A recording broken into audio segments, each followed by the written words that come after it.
2017 चीन नेपाल समझौता और नेपाल बीआरआई में शामिल, यही न्यूज आया।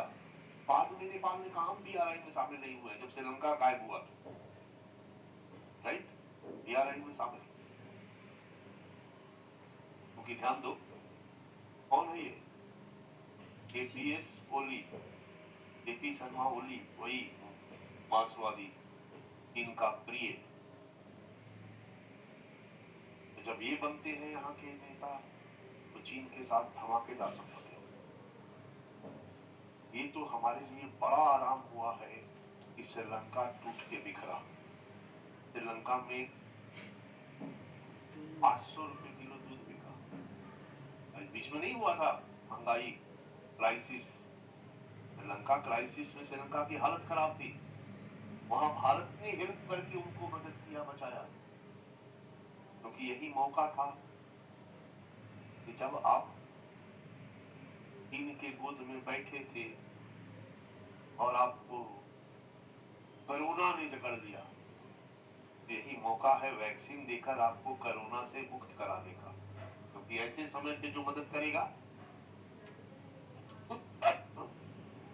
उसके साथ होगा। इसलिए अभी नए नए आपके श्रीलंका के सरकार बदले हैं तो सीधे वहां नया शपथ ग्रहण करने के बाद वो कहां आए, इंडिया आए, बोले चिंता करने की जरूरत नहीं है मोदी साहब, श्रीलंका का कतरा कतरा भारत के साथ रहेगा।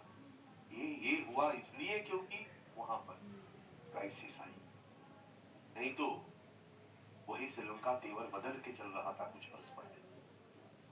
और जब श्रीलंका की दुर्दशा हुई तो बाकी भी देश डर गए, एपीएस ओली भी डर गए। इनसे संबंध खत्म नहीं किए, लेकिन थोड़ी स्ट्रेटेजिक चेंज आया इन लोगों में कि चीन के साथ संबंध खूब रखेंगे, चीन के गोद में भी बैठेंगे, लेकिन मौका पड़ी तो थोड़ा सा कभी कभी भारत के गोद में लो भैया,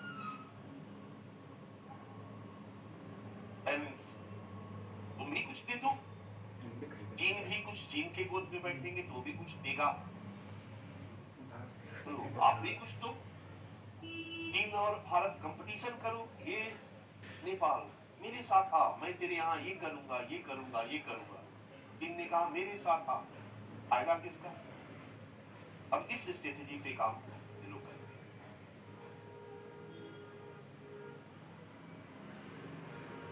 ठीक है बच्चा। जून 2018 नेपाली प्रधानमंत्री की चीन यात्रा और चीन और नेपाल के बीच 14 समझौते पर हस्ताक्षर। जिनमें प्रमुख है चीन नेपाल रेल नेटवर्क समझौता।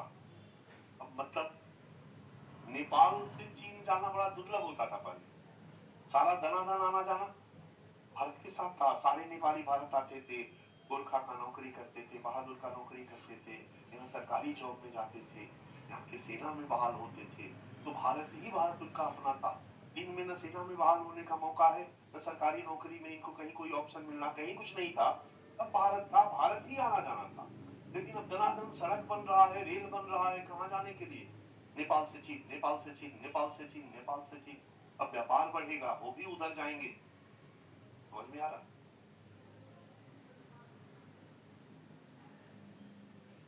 14 अक्टूबर 2019 चीनी राष्ट्रपति शी जिनपिंग की नेपाल यात्रा, चीन वाला नेपाल का यात्रा कर रहा है। सोचो, शी जिनपिंग एक पिगली देश नेपाल की यात्रा कर रहे हैं। और बरसों बाद ऐसा हुआ, नेपाल यात्रा और भारत के बॉर्डर से चीन को जोड़ने वाले कई सड़कों के निर्माण हेतु समझौता, साथ साथ ट्रांस हिमालयन रेलवे लाइन बिछाने की योजना पर है ना हमारे लिए। हम चुपचाप अपने यहाँ दिल्ली बैठे हैं, लेकिन देख रहे हैं खटाखट लोग आ रहा है, क्या क्या कर रहा है यार, तो जागना तो पड़ेगा ना। सुरक्षा चुनो। 28 अक्टूबर 2019 काठमांडू और बीजिंग के बीच सीधी उड़ान सेवा प्रारंभ। 13 नवंबर 2019 चीन द्वारा भारत नेपाल चीन पर सीमा पर, वही काला पानी जो है, वही सीमा पर चीन ने एक बड़ा अपना सैन्य बेस का निर्माण शुरू किया। इसी को हमारी मीडिया ने डोकलाम 2.0 की संख्या। मतलब तुम हमारे बगल में बार बार अपना सेना का बेस बना रहे हो, पूरे बॉर्डर पे तो चिंता है ही। इंफ्रास्ट्रक्चर डेवलपमेंट कैसे कर रहा था उधर हम लोगों ने देखा ही देखा, चारों तरफ सड़क बनाना, रेल मार्ग बिछाना, एग्रेसिव पॉलिसी। डोकलाम 2.0 14 सितंबर 2022 14 सितंबर 2022 में यहाँ बने थे, नहीं अक्टूबर में बने थे। नेपाल चीन के बीच बीआरआई के तहत 6 सूत्री समझौता पर हस्ताक्षर। इस समय प्रचंड दहल यहाँ के मंत्री बने और बनते ही समझौते पे हस्ताक्षर किया चीन के साथ। उसके पहले नेपाली कांग्रेस की सरकार थी, ठीक है। 25 दिसंबर 2022 पुष्प कमल दहल प्रचंड, नेपाल के प्रधानमंत्री और नेपाल में चीन की गतिविधियां और ज्यादा तेज हुई। क्लियर है। 7 जनवरी 2023 चीन की सरकार द्वारा नेपाल से strategic project global security initiative को लेकर समर्थन की मांग की गई, लेकिन नेपाल ने इनकार कर दिया, क्योंकि अब नेपाल संभल के चल रहा है, लेकिन पूरा प्रयास कर रहा है, नेपाल संभल के चल रहा। भारत के साथ बेवकूफ समझौते किए। 15 जुलाई 2024 केपी शर्मा ओली नेपाल के नए प्रधानमंत्री, जुलाई 24 में नया प्रधानमंत्री बनते हैं और नेपाल में चीन की उपस्थिति की संभावना में और ज्यादा वृद्धि। पक्का हो गया कि समझौता करेंगे, जाएंगे। 2 से 5 दिसंबर 2024 चीनी प्रधानमंत्री केपी शर्मा ओली की 87 सदस्यों की टीम के साथ चीन यात्रा और बीआरआई के नए फ्रेमवर्क पर समझौता, ठीक है। ये है इनकी उपस्थिति। अब लगातार, हालांकि दिसंबर 2024 में ओली साहब चीन गए, समझौता किया, बट फिर से ओली साहब इसी सितंबर 2025 में भारत आ रहे हैं। इनकी भारत यात्रा तय हुई है और भारत भी जुगाड़ में है कि इनसे कुछ समझौता करवाए। मैंने कहा कि अभी भी दोनों जगह घूम रहे हैं, अब यानी कम्युनिस्ट हो चाहे कोई भी, और इनकी नीति थोड़ी सी अब संभली सी है, बट कि इनके समर्थक थे और चीन के समर्थक ही रहेंगे। हम कोशिश कर रहे हैं कि इनको न्यूट्रलाइज करते रहे, ताकि एकदम चीन अपने गिरफ्त में इनको लेगा बच्चा। अब आ जाइए फटाफट, क्योंकि इसमें बहुत ज्यादा चुनौतियां और प्रबंधन पूछेगा नहीं, इसलिए जल्दी इसको मैं टॉपिक को निपटाता हूं। सुरक्षा प्रबंधन, भारत नेपाल सीमा और भारत भूटान सीमा पर हम लोग के लिए कौन सुरक्षा बल है? एसएसबी का गठन कब किया गया था? 1963 में। 62 में युद्ध हुआ था और 63 में स्पेशल सर्विस ब्यूरो के नाम से इसका गठन किया गया था, क्योंकि 62 के युद्ध के बाद भारत चीन सीमा पर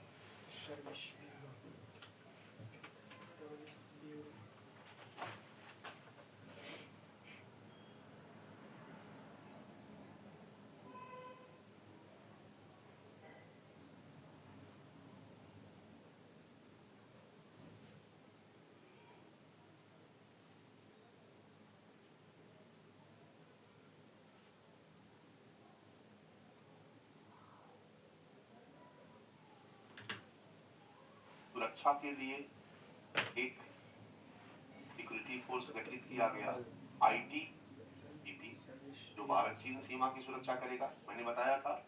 इसके बाद हम लोगों ने तिब्बती शरणार्थियों को लेकर एक, याद आ रहा है, स्पेशल फ्रंटियर फोर्स का गठन किया, जो गुप्त सूचनाएं आदि लाएगा वहां से, राइट। और उसी समय एक स्पेशल सर्विस ब्यूरो का गठन किया, इसलिए कि नॉर्थ ईस्ट में सब नाटे चपटे हैं, तो उनको बताना होगा, मनोवैज्ञानिक रूप से उनका रुझान या लगाव किधर रहेगा, चाइना की तरफ रहेगा म्यांमार की तरफ रहेगा, इन लोगों को कन्विंस करना होगा कि भैया we Indian, we are Indian. मतलब एक प्रॉपर स्पेशल सर्विस ब्यूरो का गठन ही इसीलिए किया गया था क्योंकि नॉर्थ ईस्ट में रहने वाली जनसंख्या में राष्ट्रवाद की भावना को विकसित किया कि कभी भी पड़ोसी देशों की कोई भी रणनीति सफल कालांतर में इसी एसएसबी को, स्पेशल सर्विस ब्यूरो को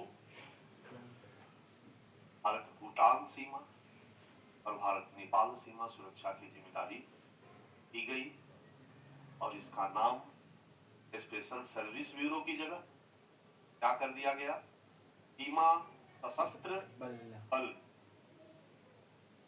याद रहेगा आपका एक टॉपिक भी है, सबसे लास्ट टॉपिक आपका यही है, याद आ रहा है, सिक्योरिटी फोर्सेस,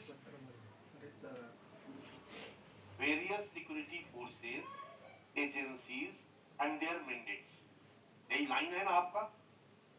तो भारत के वेरियस सिक्योरिटी फोर्सेस के बारे में भी आपको जानना है, वेरियस एजेंसीज के बारे में भी आपको जानना है और इनके जो मैंडेट्स हैं, कानून है, उसके बारे में भी आपको जानना है। जो महत्वपूर्ण कानून है जो सुरक्षा के लिए स्पेशली बनाया गया है, कुछ महत्वपूर्ण कानून पे क्वेश्चन भी यूपीएससी ने पूछा है, जैसे आपसपा और याद है, क्वेश्चन पूछा है यूपीएससी ने, arm force special power act, ये एक्ट है, अधिनियम है, कानून है, इस पर यूपीएससी ने क्वेश्चन पूछा है। इसके बाद यूपीएससी ने क्वेश्चन पूछा है ऊपा, अनलॉफुल एक्टिविटीज प्रिवेंशन एक्ट, 2-3 साल पहले यूपीएससी ने क्वेश्चन ऊपा पे पूछा है। 2019 में ऊपा में अमेंडमेंट किया गया, उसी को फोकस करके यूपीएससी ने क्वेश्चन पूछा। याद रखिएगा, मैंडेट्स भी हम लोगों को जानना होगा, वो हम लोग वहां पढ़ेंगे, मोटा मोटी हम लोग कोर्स के बारे में डिस्कस कर रहे हैं। सीमा सुरक्षा प्रबंधन, सबसे पहला प्रबंधन हम लोगों ने भौतिक, यहाँ अलग अलग भौतिक कूटनीतिक देने की जरूरत, छोटा टॉपिक है तो एक ही साथ मैंने समेट दिया है। भौतिक प्रबंधन में हमने क्या किया, एसएसबी की 27 बटालियन को भारत नेपाल सीमा पर हमने तैनात किया है, यानी 1751 किलोमीटर के रेंज में 27 बटालियन। एक बटालियन में कितने लोग होते हैं बच्चा पार्टी, एक बटालियन में कितने सैनिक होते हैं, 160, 160, और 5000 किसमें होते हैं, ब्रिगेड। बिल्कुल सही है आप लोगों का, 1000 एक बटालियन में होते हैं, 27 बटालियन हमने भारत नेपाल सीमा पर लगा रखा है। यहाँ इसकी इतनी जरूरत ही नहीं, लेकिन जिस तेजी से चैलेंजेस बढ़े हैं, जरूरी हो गया है कि हम लोग यहाँ अपनी सुरक्षा व्यवस्था को ताजा करें, मजबूत करें। 540 हमने चौकी पोस्ट बनाए हैं, यहाँ पर ये सभी तैनात रहेंगे, समझ में आ रहा है, और सीमा की निगरानी करेंगे। नेपाल के साथ ये तो पोस्ट बना दिया, अब आगे आते हैं। नेपाल के साथ बातचीत के द्वारा शांतिपूर्ण तरीके से सीमा विवाद के समाधान का प्रयास, हम लोग बड़े शांति से सीमा विवाद को नेपाल से सुलझाने का प्रयास कर रहे हैं। खास करके 2020 के बाद हमने अपने रुख में थोड़ा बदलाव किया, कालापानी विवाद को भी कोशिश किया कि बातचीत के साथ सॉर्ट आउट किया जाए। तो विशेष रूप से 2020 के बाद नेपाल के साथ सौहार्दपूर्ण संबंध बहाली पर भारत सरकार ने अपनी नीति में बदलाव किया।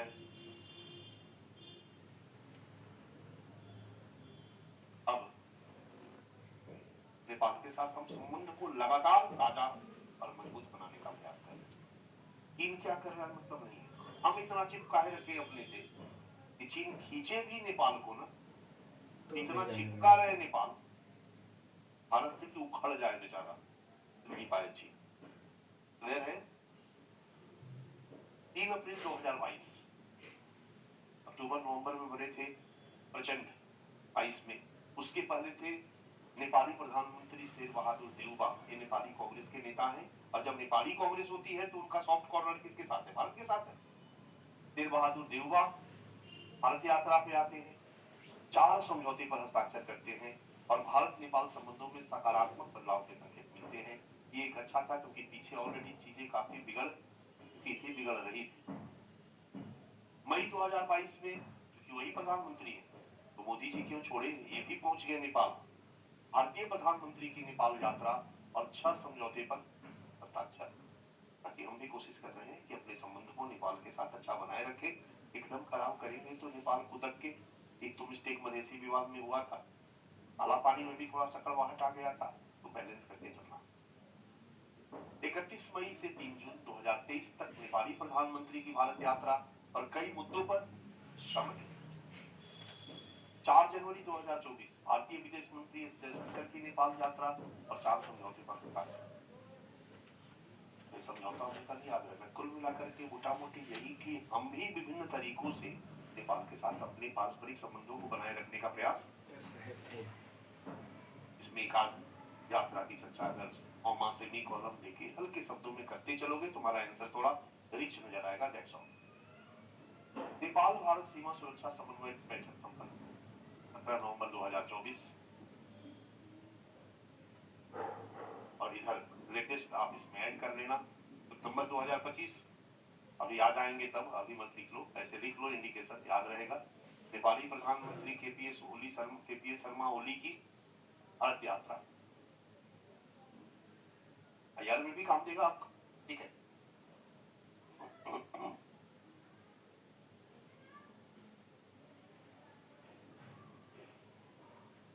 इस तरीके से बच्चा हम नेपाल पे भौतिक प्रबंधन के द्वारा और कूटनीतिक प्रबंधन के द्वारा, अब नेपाल को डराने के लिए अब कहो कि नेपाल अमेरिका के साथ हमने समझौता कर लिया, कोई मतलब नहीं है। नेपाल के साथ ही संबंधों को अच्छा करके हम नेपाल के साथ सीमा प्रबंधन का काम कर। एक जो विवाद है इसको मैंने अलग से सोचा कि एक टॉपिक बना दो जिस पे सेपरेट क्वेश्चन बन सकता है। लिपुलेख काला पानी विवाद, ठीक है। मैप पे थोड़ा ध्यान देते जाना। नवंबर 2019-2020 ये विवाद का पीरियड रहा, व्यापक तौर पर विवाद बना। ये आपके सामने ये जो पिंक कलर वाली लाइन दिख रही है बच्चा, ये भारत नेपाल का बॉर्डर है। ये लाइन पिंक कलर वाली दिख रहा है, ये जो लाइन साथ साथ आ रही है, इधर में इसके पूरब में नेपाल है, पश्चिम में भारत है, इंडिया है। और यहां से जब ऊपर चले जाओगे ये जो है नेपाल का बॉर्डर है, दिख रहा है। इधर के ऊपर चाइना है, क्लियर है। तो ये हमारा चाइना का बॉर्डर चला जा रहा है, इधर सब चाइना है। यानी ये जो बॉर्डर बन रहा है ये तीनों का त्रिकोण है ना, यहीं पर एक जगह है काला पानी, ठीक है। और यहीं पर लिपुलेख पास है, उस पास से हम वहां घुस जाते हैं, चाइना में घुस जाते हैं। और चाइना में घुस जाते हैं तो यहीं पर है मान सरोवर। ये हमारे हिंदुओं के लिए एक प्रमुख तीर्थ स्थल है, जहां पर पूरा विशाल काय बर्फ का पहाड़ शिवलिंग के रूप में दिखाई देता है। यहाँ मानसरोवर झील है और हमारे बहुत सारे धर्मावलंबी तीर्थयात्री मानसरोवर की यात्रा करते हैं। मानसरोवर की यात्रा सामान्यतः करने के लिए लोग लखनऊ जाते हैं, लखनऊ से काठमांडू जाते हैं और काठमांडू से पार करके तिब्बत जाते हैं और तिब्बत से सड़क मार्ग से सीधे मानसरोवर चढ़ जाते हैं। यानी ये इधर से ऐसे होते हुए चले जाते हैं। दूसरा रास्ता ये है, लेकिन ये बड़ा दुरूह है। हमारी सरकार ने सोचा कि मानसरोवर के यात्रियों के लिए एक मार्ग विकसित किया जाए जिसको धारचूला लिपुलेख मार्ग के नाम से, ये मार्ग लिपुलेख तक जाएगा, ठीक है। ये काला पानी से होकर गुजरेगा। ये पतली सी एक नदी है जिसको हम काली नदी कहते हैं, आगे मैप में और दिखाई देगा। महाकाली नदी, काली नदी, अलग अलग क्षेत्र में इसको अलग अलग नाम से जाना जाता है। नदी के पूर्व में नेपाल, नदी के पश्चिम इंडिया, और नदी के पश्चिम साइड से एक सड़क मार्ग बन रहा है, समझ में आ रहा है, और वो फिर क्रॉस कर जा रहा है और वहीं पर काला पानी के पास जाकर के लिपू लेक तक इस मार्ग को कंप्लीट करने की योजना नहीं।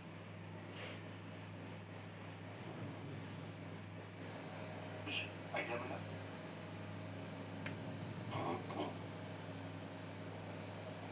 देखा?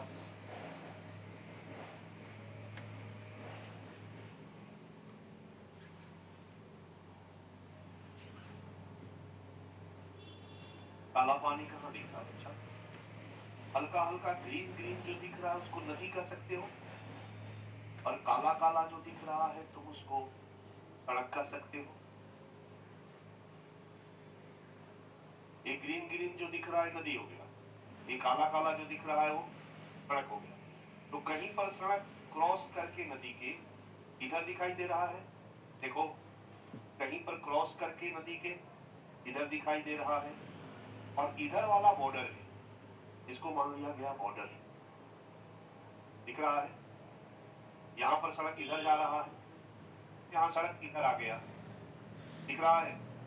फिर सड़क यहां क्रॉस किया, फिर सड़क यहां काला पानी गया, काला पानी से बाहर निकल जाएगा, और बाहर में एक मार्ग है, वो वाला मार्ग याद आ रहा, NH219, उसमें मिल जाएगा, मानसरोवर चले जाएंगे। तो हमारे यहाँ के लिए मानसरोवर की यात्रा आसान हो गई। चीन से व्यापार भी अब इस रास्ते आसान हो जाएगा। हम यही कहेंगे कि हमारे यहाँ के धर्मावलंबियों के लिए वहां आना जाना आसान रहेगा, और भारत चीन व्यापार भी आसानी से। लेकिन कहीं पे निगाहें, कहीं पे निशाना। निशाना क्या है कि युद्ध की स्थिति में हमारे तरफ भी इंफ्रास्ट्रक्चर डेवलपमेंट तगड़ा रहेगा, और बैकअप देना, ये मिनिस्ट्री ऑफ डिफेंस का अप्रोच है। धारचूला इधर भी है, धारचूला इधर भी है बच्चा, वो नहीं ध्यान देना है। ये पूरे इलाका को यहीं से करता है, यही धारचूला लिपू लेक मार्ग कहा जाता है। यहां देखना एक लिम्पुआ धारा है, ठीक है। कुंजी, नाभि, बुद्धि, ये तीनों जगह याद रखना, राइट।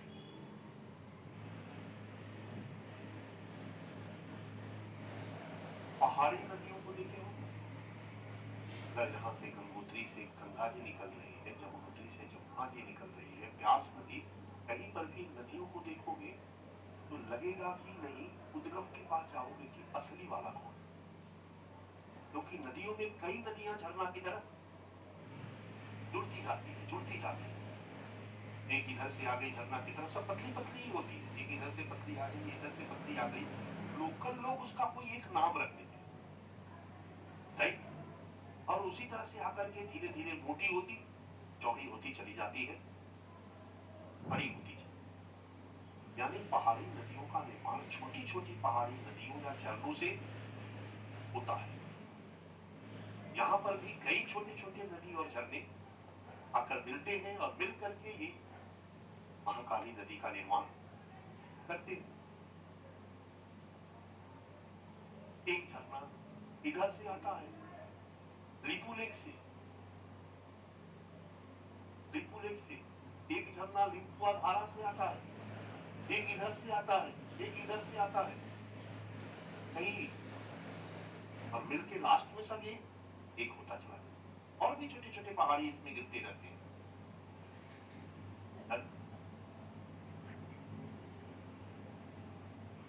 थोड़ा और नजदीक से ग्रीन वाला क्या है, टाइना, ओके, दिख रहा है। एक धारा ये आ रही है, काली नदी, एक धारा ये दिख रहा है ब्लू वाला, एक यहाँ है, ठीक है। लिपू लेक पास की तरफ चली जा रही है, एक इधर से आ रही है, एक इधर से भी आ रही है बच्चा, लिम्पुआ धारा है ना, सब मिल रही है।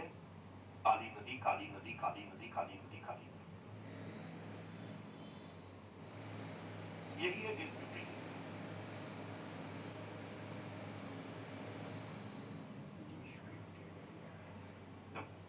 हमारी सरकार ने सड़क इसमें घुसाया, इन लोगों ने विवाद करना शुरू कर दिया और इस मैप को हम लोगों ने इंडिया में दिखाया। अगर हम इसको मिटा देते हैं बच्चा, ये मैप किधर का पार्ट है? इंडिया का पार्ट है। अच्छा, मैप में हम लोगों ने इसको पूरे इंडिया में दिखाया, ये छोड़ दिया पाकिस्तान के लिए, नेपाल के लिए। दिमाग में बैठा लो, रहेगा।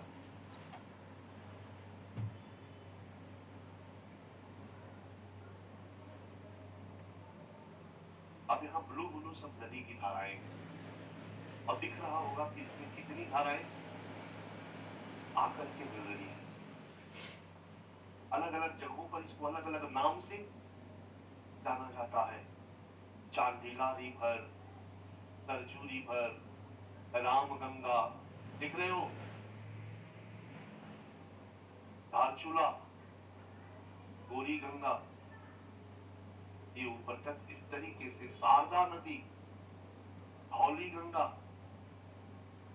और ये मिलकर बनती है काली नदी। तो ये पिक्चर क्लियर हो गया।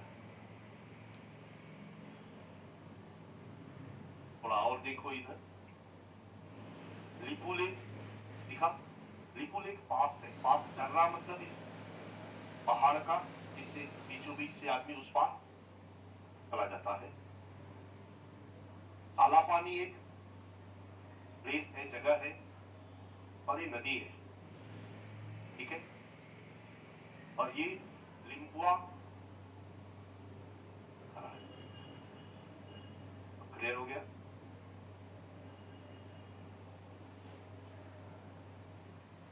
एक नदी ये है,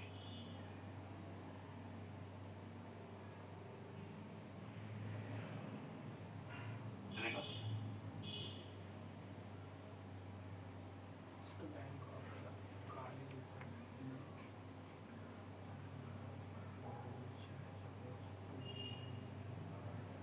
एक संधि हुई थी इतिहास में, सुगौली की संधि।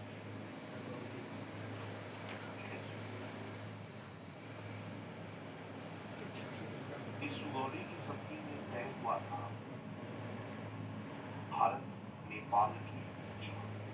उस समय भारत में तब ब्रिटिश इंडिया और नेपाल के बीच सीमा तय हुआ था। और सीमा में यही तय हुआ था कि काली नदी का, काली नदी को बॉर्डर बनाया गया था।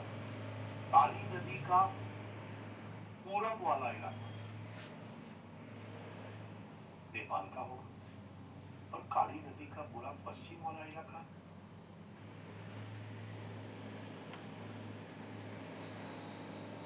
यही उसमें लिखा हुआ है, संधि में ही तय हुआ।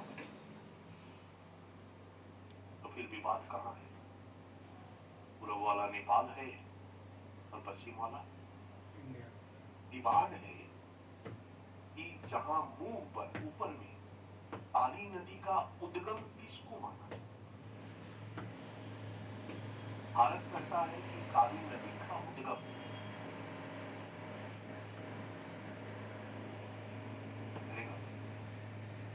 ये है, तो काली नदी का पूरब वाला नेपाल और बाकी ये सारा इंडिया। हो गया? क्लियर है? नेपाल कहता है कि काली नदी का उद्गम ये नहीं है, काली नदी का उद्गम लिम्पुआधुरा है। इसलिए इसके सारा पूरब वाला नेपाल का है, जो इंडिया के कब्जे में, और सारा इसके पश्चिम वाला इंडिया। अब बात समझ में आ गया होगा। अब लिम्पुआ धारा को हम मानते हैं तो गुंजी, गुत्ती, तब नावी, सारा का सारा इलाका, यहां तक कि काला पानी भी, काला पानी भी किसका हो जाए? नेपाल का। और यदि नेपाल इसको मानता है तो सारा का सारा इलाका,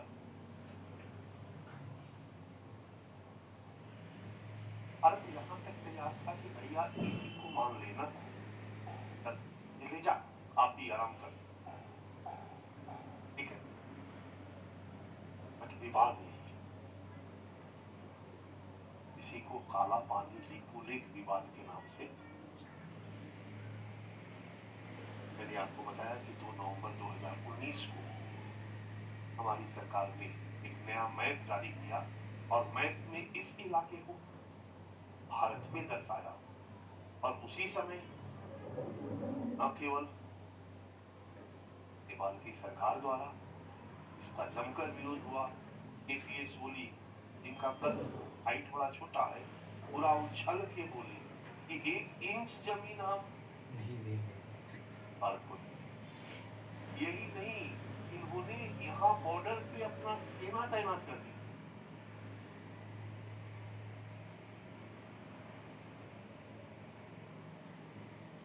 भारतीय दूतावास जो नेपाल में है वहां पर प्रदर्शन किया गया,